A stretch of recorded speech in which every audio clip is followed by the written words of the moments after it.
E aí, pessoal? Bora lá então conversar sobre duas notícias que deram o que falar essa semana.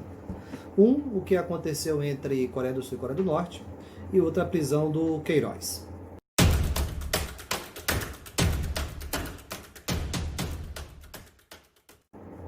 Primeiramente, vamos localizar a Coreia do Norte.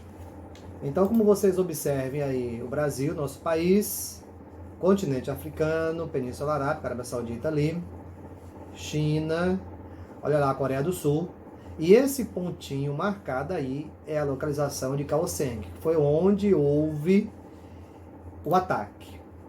Aliás, esse ataque. A Coreia do Norte explodiu nesta terça-feira o escritório de ligações com o Sul na cidade fronteiriça de Kaesong, anunciou o Ministério da Unificação após dias de críticas e ameaças por parte de Pyongyang. No fim de semana passado, Kim Yo-jong, irmã do líder coreano Kim Jong-un, havia dito que o local, chamado de inútil, seria completamente destruído. Desde o início do mês, Pyongyang intensifica os ataques verbais contra Seul, sobretudo contra os desertores norte-coreanos que enviam panfletos de propaganda a partir do sul para o norte por cima da zona desmilitarizada entre as Coreias. Os panfletos, lançados com balões ou dentro de garrafas pelo rio que estabelece a fronteira, contêm críticas a Kim Jong-un na área dos direitos humanos ou pelo programa nuclear. Alguns analistas acreditam que o norte tenta provocar uma crise com o sul no momento em que as negociações sobre o programa nuclear estão paralisadas.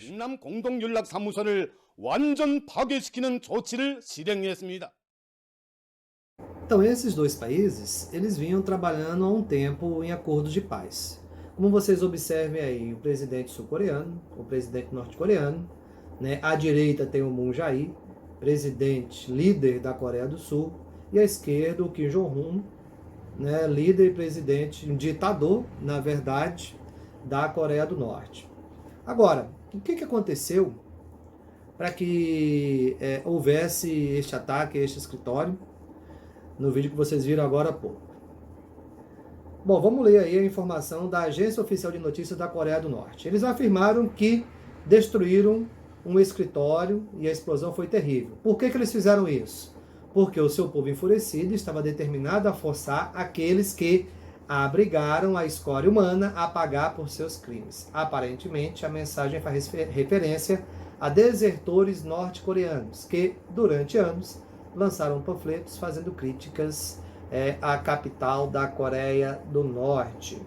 Então, como é que são essas críticas? Eles pegam panfletos, esses panfletos eles colocam em balões com críticas e mandam em direção ao território norte-coreano. Ou garrafas com críticas, colocam no rio em direção ao território norte-coreano.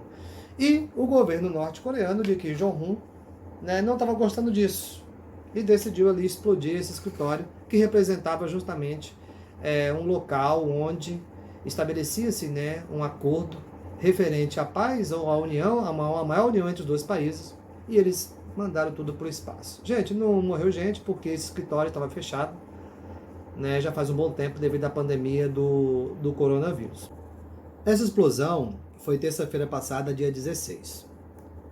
Agora, no sábado, no dia 13, a mídia estatal norte-coreana informou que Kim Yo-jong, irmã de Kim Jong-un, o ditador, esta que é a principal autoridade dos partidos dos trabalhadores no poder, havia ordenado que o departamento encarregado dos assuntos intercoreanos realizasse de maneira decisiva a próxima ação. Qual seria essa ação?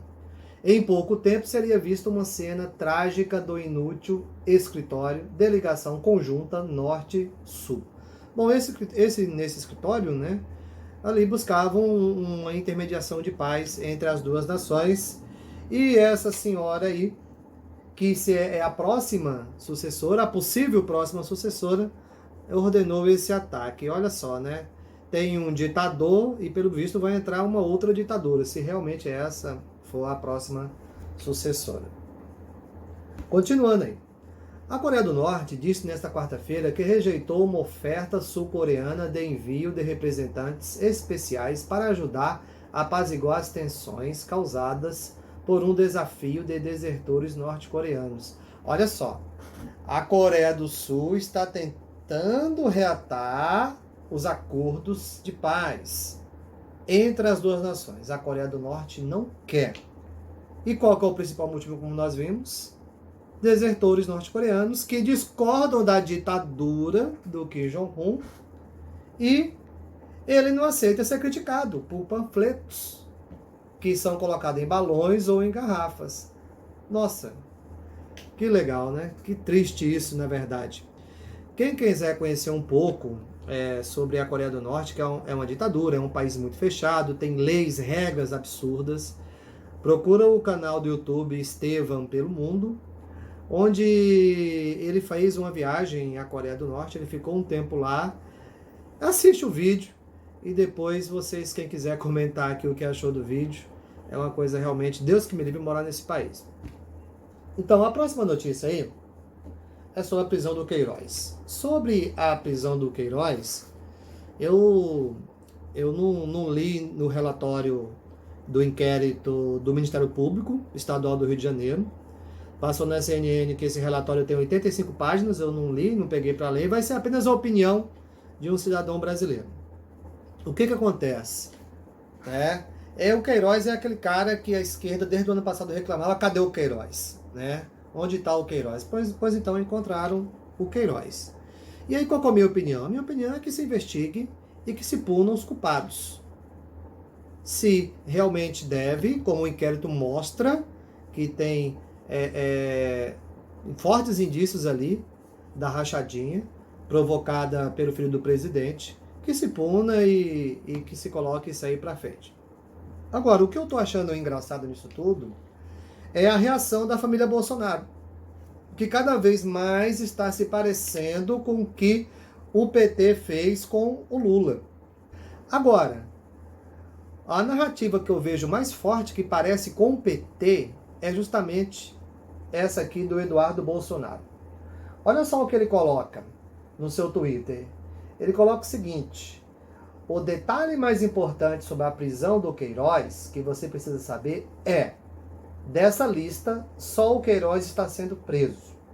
Os que já se encontram marcados como preso ou foram por outras razões. Ele coloca, o Eduardo Bolsonaro, é no mínimo intrigante. Gente, isso está muito parecido com aquela história quando o Lula estava sendo investigado. Ah, mas cadê o Aécio? Por que não investiga os outros? Só vão prender o Lula? Só ele que fez coisa errada? Não importa.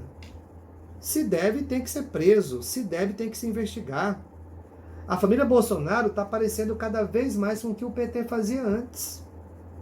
Está aparecendo cada vez mais. Aí ele reclama, mas só prenderam o assessor do meu irmãozinho.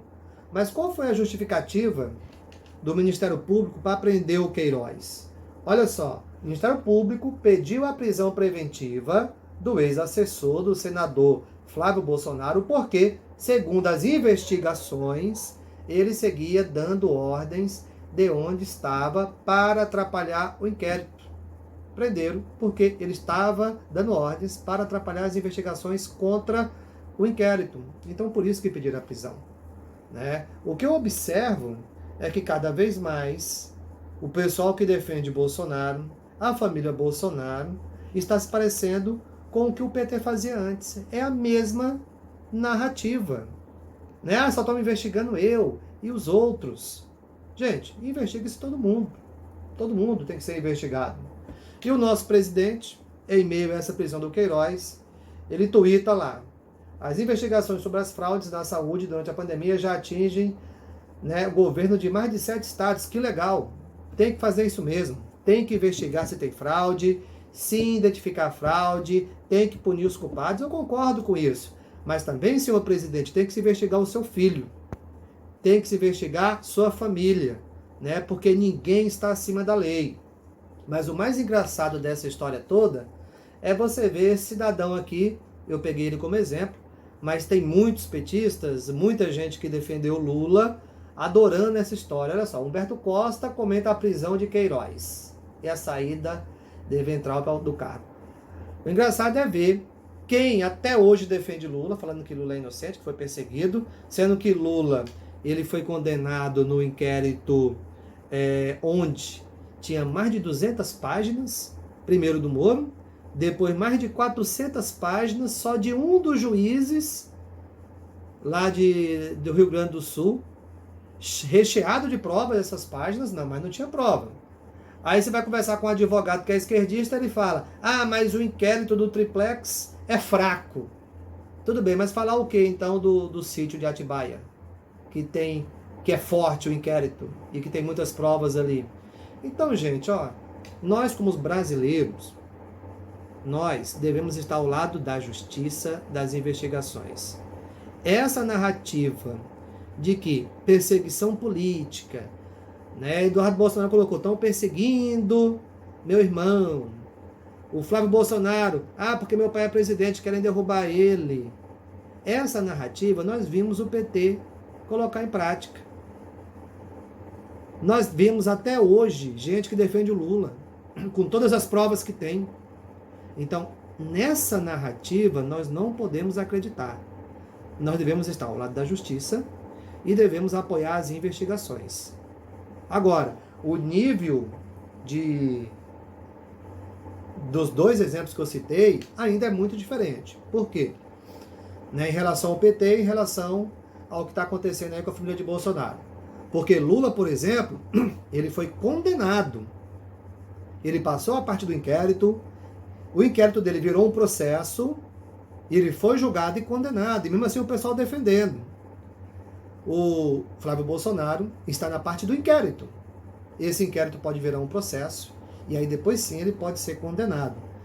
Mas mesmo ainda tendo abrangências diferentes, as duas relações, né? Petista defendendo Lula e bolsonarista defendendo Bolsonaro, você vê muita similaridade entre as duas narrativas. Não importa se é filho do presidente, será o que for. Investigue e queremos justiça. Um abraço a todos.